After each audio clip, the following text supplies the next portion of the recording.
और आपको बताएं कि तेजी से बदलती सियासी सूरत-ए-हाल, पंजाब और केपी असम्बली में इंतखाबात कब कराए जाएं। हुकूमती इत्तेहाद ने सर जोड़ लिए। वज़ीर-ए-आज़म शहबाज शरीफ से मौलाना फजलुल की 2 दिन में दूसरी मुलाकात। मुल्की सियासी सूरत-ए-हाल और सूबाई असम्बलियों के इंतखाब पर गुफ्तगू।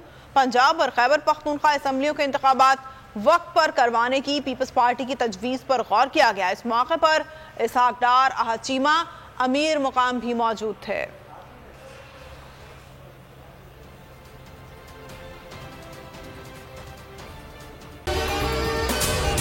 अगर आपको ये वीडियो पसंद आई है तो हमारे चैनल को सब्सक्राइब करें और बेल आइकन को प्रेस करें।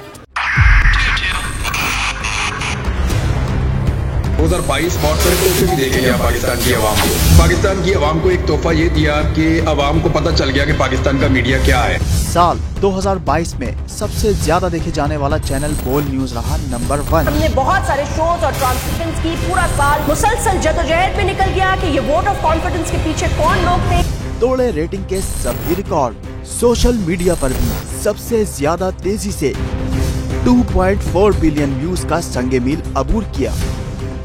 एंकर्स को भी आवाम में सबसे ज्यादा मकबूलियत मिली और सोशल मीडिया पर भी बोल रहा सब पर सब्सक्राइब करें और बेल दबाएं ताकि कोई खबर रह न जाए।